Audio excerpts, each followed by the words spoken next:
Hello everybody, welcome back to another episode of Kazvon. My name is Kazvon, and today we're going to be checking out a game called A.R.E.S. Extinction Agenda EX. It is a game that was out in 2011, released on Steam. It was supposed to be the first of a series of games. It's supposed to be the first chapter or something.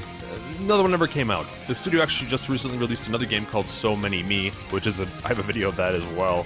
It was a cute little platformer and it was pretty darn good. This one is it's a game heavily inspired by Mega Man. And it's actually pretty cool. I never really played the first version of this game, but now they're re-releasing it for XBLA. So, the differences between the first and the new one is you have this second character now, and now there's actually 7 levels total. I am playing on newbie mode, just so I can show off the game. It's really hard, and the combat isn't really the hardest part. It is very Mega Man-y, where there's like patterns, and you have to figure out the pattern and combat doing that way. Easy mode just basically gives them less HP. The difficult part of this game, for me, is the platforming, and it's actually pretty challenging. Let me just blow this up. There we go. You do gain more powers as you go on. Every time you defeat a level, you get another ability. Later on, I think it's at the end of this one, I got this hover ability, so I can fly now. I got this weapon from a boss, which allows me to destroy other things. Oh, that has shields on it. But basically, X is fire, A is jump, you can double jump. Whoop, get that. Kill this dude here. Stop. Fucking robots. Robots everywhere. It's very Mega Man-y. You collect these gems, and these gems are basically your score.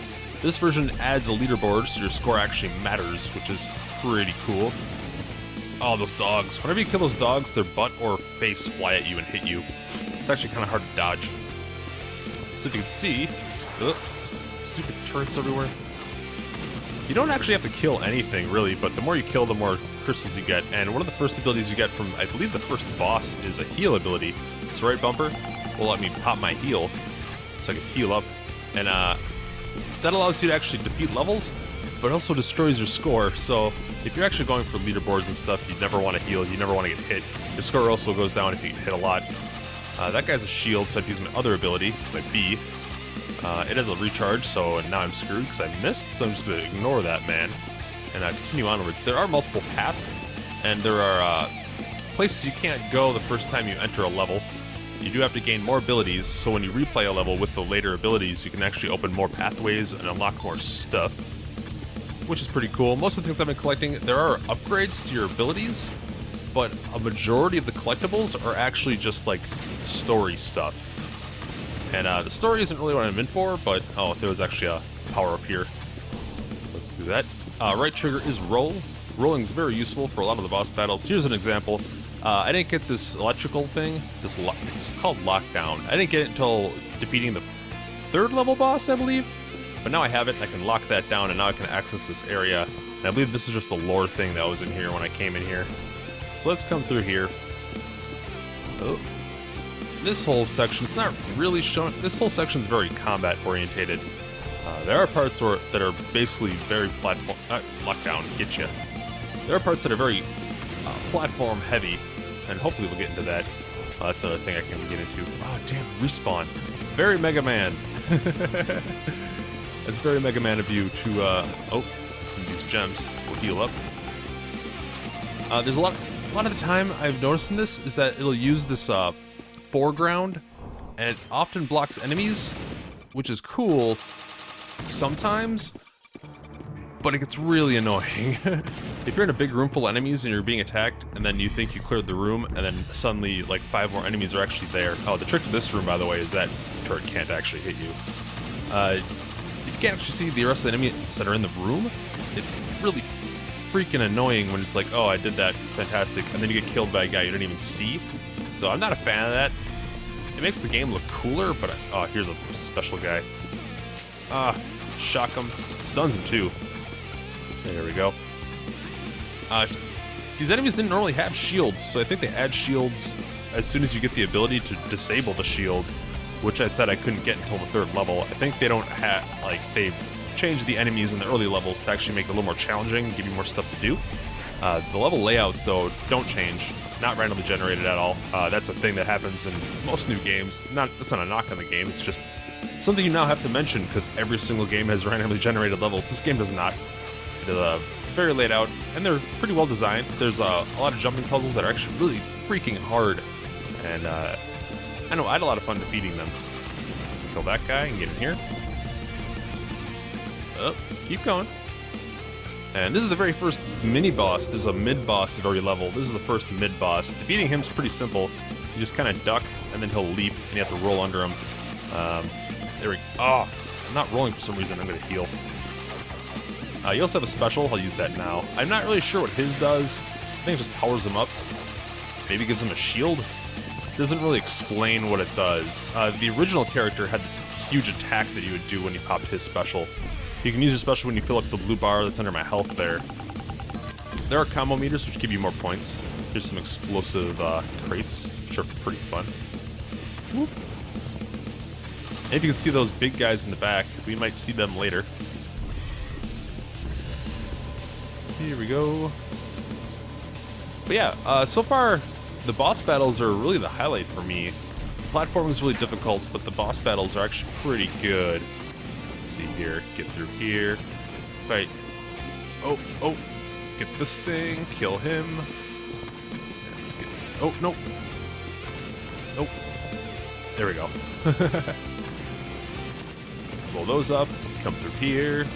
Yeah, I'm having a lot of fun with it. For a game that's being re-released, it still holds up. Like, you know, good designed platforming doesn't really age. It's either just good or not, and it's pretty good. I never really, like I said, I didn't play a whole lot of this when it first came out, because I didn't own it.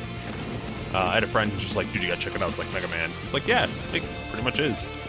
You don't have a giant weapon variety like in an actual Mega Man game. So far I only have 2 weapons, and I'm a little less than halfway through the game.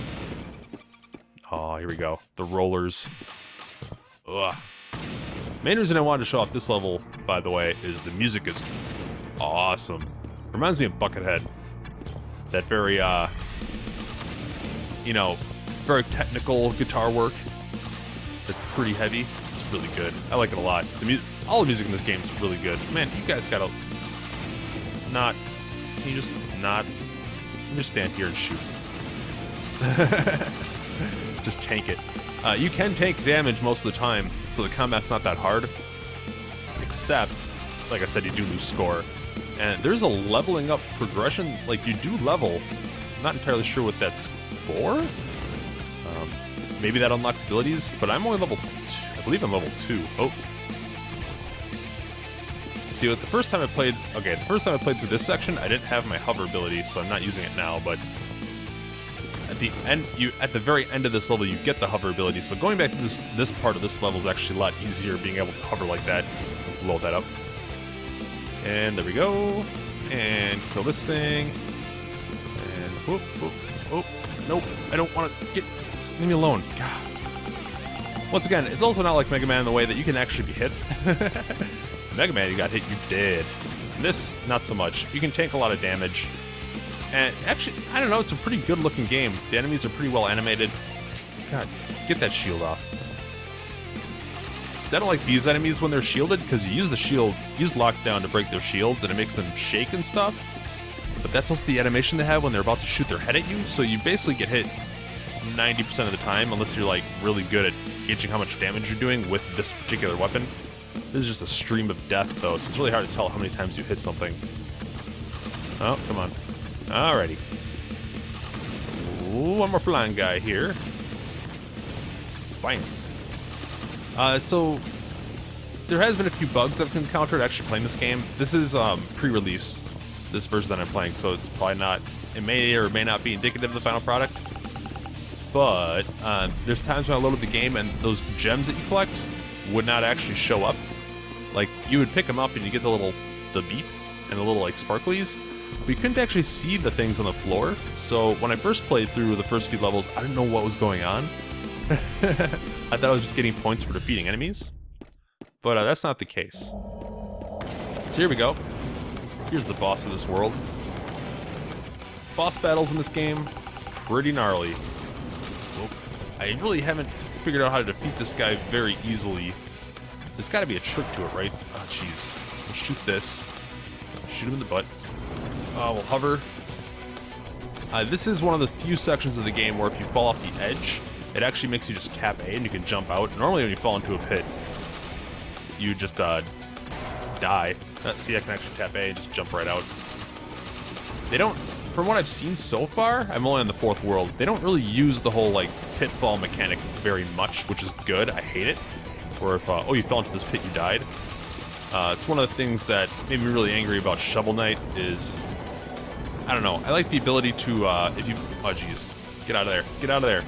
I like the ability to have a second chance while not having to reload a level if you fall into a pit.